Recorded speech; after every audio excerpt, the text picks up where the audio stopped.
Morning. Morning. Wow. Dr. Carpenter, that was a new one. I didn't know you were quite a doctor. That's awesome. So I'm going to start with saying everything that I'm going to say John's going to hate. So let's just get that out of the way right now. John and I share many, many things in common. We both love Godzilla. Right? There's a Godzilla around here. We love playing music, and we love scaring the hell out of people. So it shouldn't be a surprise that we've been friends for around 30 years. So knowing John the way I do, after we've been in the trenches together on about a dozen films, the one thing we can tell you is John would rather hear about you than talk about himself. Yeah. He prefers not to be put on a pedestal or showered with praise. Yet, it's about time. He deserves a little bit. So whatever I say, I just read the same one again. With his films, John jokes that he wants infinite mortality, but the truth is, he doesn't realize he already has it. That's John Carpenter. Yeah. Look, he has his own signature music sting. In every movie, it's pew! That's John Carpenter. Then you have the signature John Carpenter camera wipe accompanied with pew! And you know it's John Carpenter.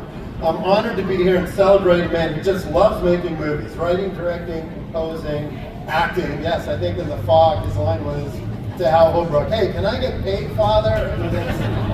Which I didn't even have to look that shit up. I remember. That's what a nerd I am. He's fought for his art. He's bled for it and continues to follow his dream to this day. And he deserves this day and this praise. He's altered the way that we watch movies, and today is about recognizing his magnificent and unprecedented contribution to the film industry. And yes, it took me 3 days to write this. If I started naming the filmmakers that have been influenced by him, we would be here for a month because it's pretty much everybody in Hollywood. I could probably tell you the people that weren't influenced by John, but that would be kind of boring. And I couldn't find anybody. So it's with great pride that I'm here in great company with Kurt and Keith and Adrian and Clea and all these amazing people, all that I've worked with, Dean Cundy and Larry Franco, Nick Garris, paying tribute to my friend and my mentor. So I'm grateful to be here, and I think the one thing I want to hope is by the time this ends, we're finally going to find out if Keith David or Kurt Russell was the fifth. That's how we're going to end it. Congratulations, Sean. I love you, Dad.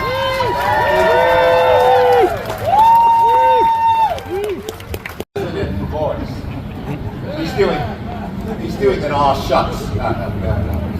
A three-time Emmy winner with 6 nominations, as well as a Tony Award nominee. He's captivated audiences across film, television, and voice acting. The defining aspect of his career is his collaboration with director John Carpenter, where he delivered unforgettable performances in 2 cult classics, starring as Childs in The Thing,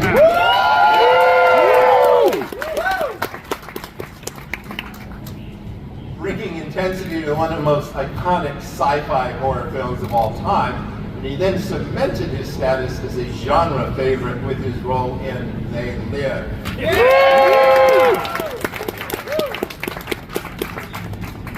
How many times have you all seen all these movies? Hundreds of times.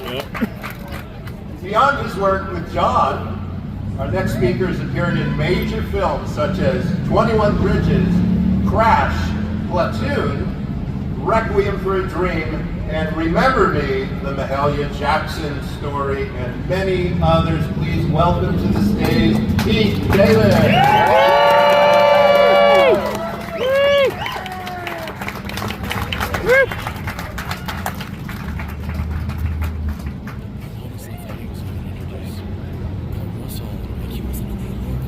First, let me clear this up. It wasn't me.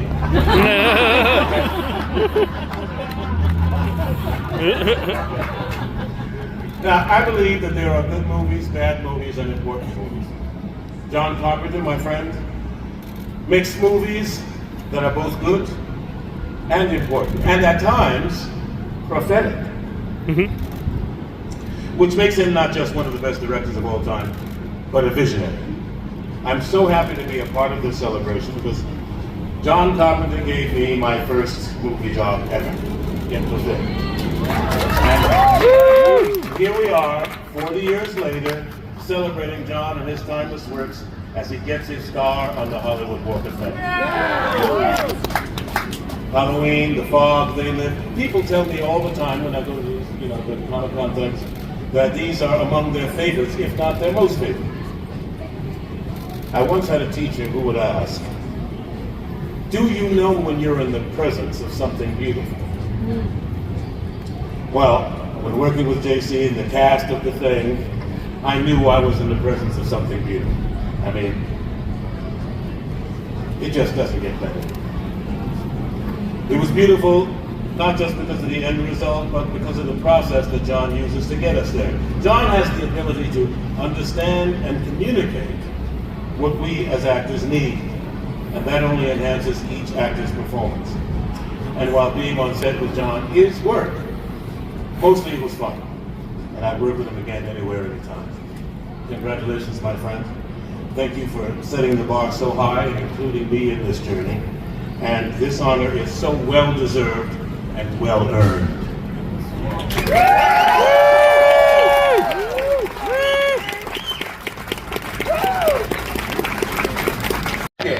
He's only 25 years old, so. Marked by a blend of action, adventure, comedy, and drama. His career started as a child with the Disney film, The Computer Wore Tennis Shoes. Sorry. Started 10 years before that.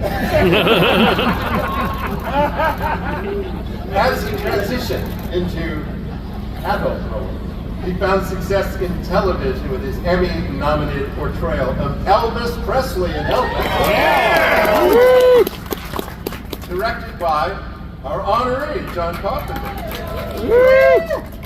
This collaboration led to some of his most iconic roles, including the anti-hero Snake Plissken in Escape from New York,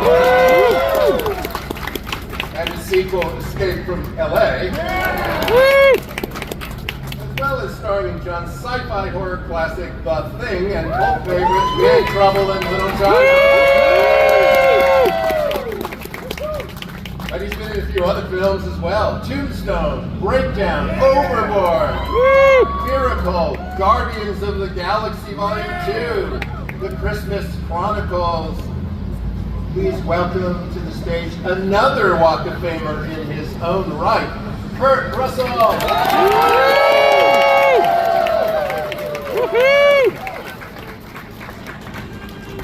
This is kind of terrifying because the one thing I don't like to do is let John Carpenter down, so I should have figured a way to not follow Keith. Okay, before I say a few words, just a quick little story, because then we'll come back. Maybe give you an idea of the relationship between myself and John. We'd already done a couple of movies together. We'd done Elvis and we'd done Escape from New York, and I don't know. And then we went, and the next thing, John was doing the Thing.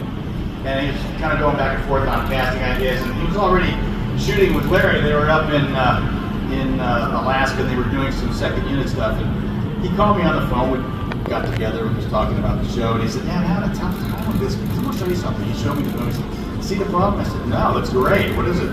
He said, "Well, everybody's dressed for the cold, and they're completely covered up. You can't really. I don't know one from the other. I got like 9 guys, and I'm not sure." He said, "I need somebody to hang my hat on." We started talking about the character of McCready, and anyway, I ended up playing it. So now I got to go to wardrobe. I go to wardrobe. I'm still trying to figure some things out, and I see what they've got. It's all looks good, but I keep noticing this ridiculously large sombrero. And I'm kind of looking at it. And finally, I said to the wardrobe gal, I said, "What's the deal with the sombrero?" She said, "Oh, that's your hat." I'm not wearing that hat. It's insane. That's a hat wearing a man. I'm in a helicopter. It won't even fit. There's no possible way. John walks in the room and he goes, "Hey." And I kind of, "Hey, man." Pointed to the sombrero and he went, "It's going to be great, man." He was right. If I had $1 for everybody who's come up to me and said, "Hey, your sombrero, man," I'd have more money than I made on the movie. I suppose the single most accurate accolade that quickly comes to my mind today that describes John Carpenter receiving this particular honor of a star embedded with his name on Hollywood's Walk of Fame is how totally deserving of that honor John is. There are very, very few directors whose signature is so clearly and instantly stamped upon a film that within 30 seconds of viewing it, the informed watcher can boldly and confidently say out loud, "Oh, that's directed by so-and-so." John Carpenter is one of those rare, very few so-and-sos. A John Carpenter film is exactly that. It's John Carpenter. He so often created the concept, the whole idea for the movie. He wrote it, directed it, produced it, wrote and performed the music for it. He built lenses, used new and innovative cameras and techniques that truly created cinematic change, etc., etc. And of course, he cast it, edited it. Now, an actor is always grateful for the opportunity to work with directors whose work they've witnessed and admired, especially if that director's work has been witnessed and admired by very large audiences, as well as official cinema aficionados, let's call it. But that doesn't always happen at the same time. A huge audience and the accolades, the recognition. In some cases, in terms of appreciation, the audience can be far, far ahead of some of those aficionados, and in some cases, for very, very various reasons, it might be the other way around. They love it, but not that many people get to see it right away. Thank God for video. With film, the advent of time itself has a very interesting and organic way of allowing the cream to rise to the top. Either way is discovered. That test of time is undeniably a dominant factor in the overall evaluation and level of appreciation of any career. When it comes to John Carpenter's career, that test of time has resulted in a very, very large bucket full of cream. And it was churned by the hands of John Carpenter. Obviously, an actor should and would be grateful for the opportunity to work with that director, that filmmaker. But to get that opportunity 5 times, and have as much fun as we had, all of you, well, that actor should be inducted into the Lucky Hall of Fame. That would be me. So John, on a very personal note, I'd just like to say thank you for the many opportunities you provided for me that nobody else would have. And the opportunities to act and just be a part of the John Carpenter film. Thanks, buddy. I appreciate it, and congratulations on today. I'm going to leave this with you guys pondering that all the way from the beautiful hills and country roads of Bowling Green, Kentucky to Hollywood's Walk of Fame, there's nobody more deserving, my friend, than John Carpenter.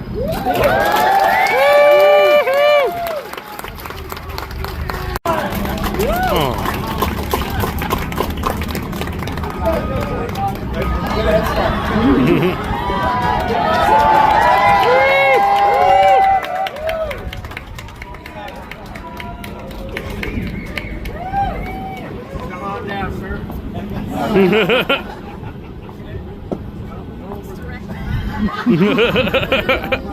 Wait. Thank you, Kurt, Keith, Greg, and I forgot. I'm dealing with a director and he's telling me what to do. That's not in the script. We have one special presentation for you, and then we'll get to the moment we've all been waiting for.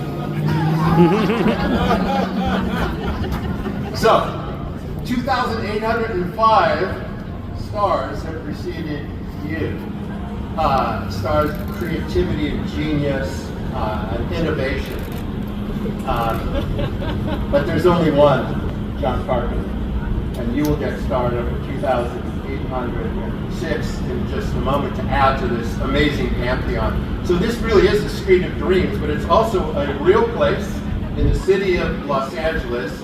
And while the Chamber of Commerce administers this on behalf of the city, we're proud to have the city present you with a resolution courtesy of our council member, Hugo Soto Martinez. So, Council Member Soto Martinez, come on up.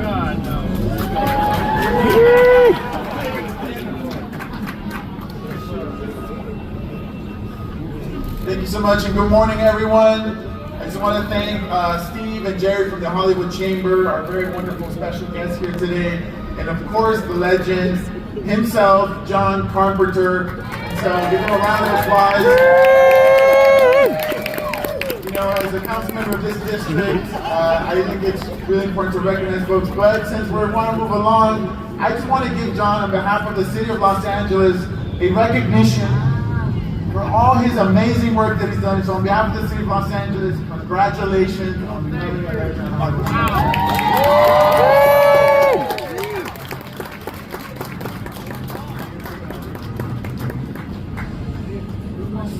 One more thing.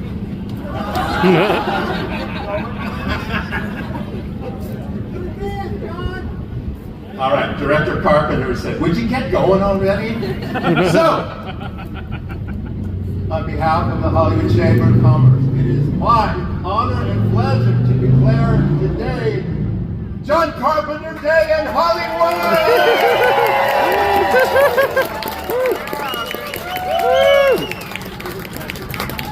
Thank you very much.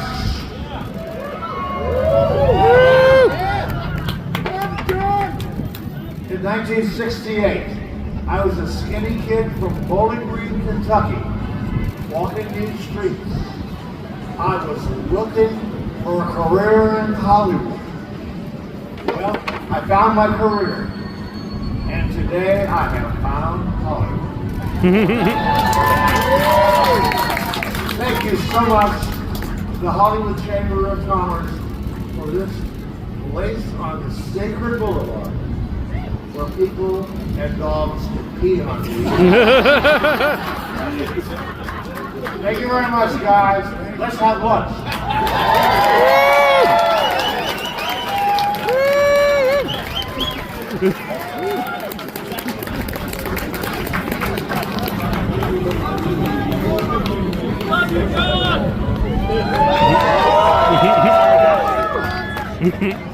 Well, that's not all people do on the stars. But 10 million visitors a year come here, and now they'll get to see star number 2,806 with John Carpenter. We are going to unveil it now. Stand in front, please. You guys gotta get up here. I've got to sit down.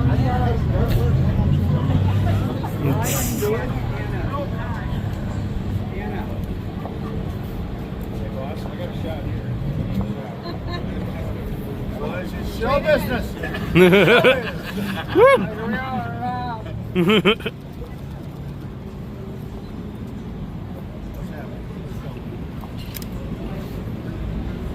ahead, everybody. Look straight ahead.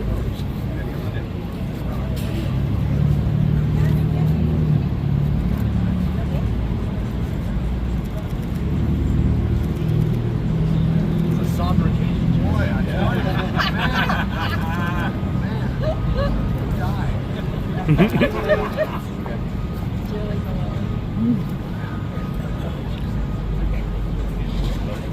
think so? Don't throw it at each other.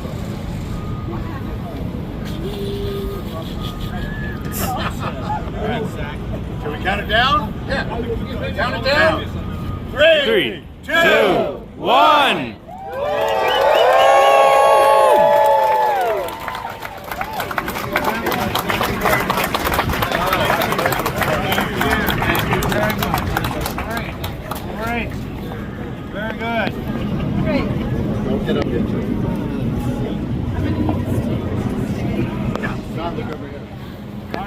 This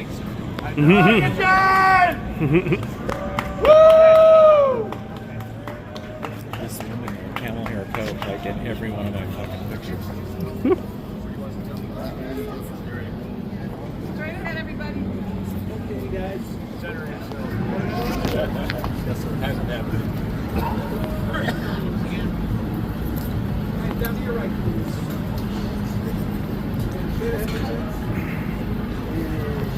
Straight ahead next to you.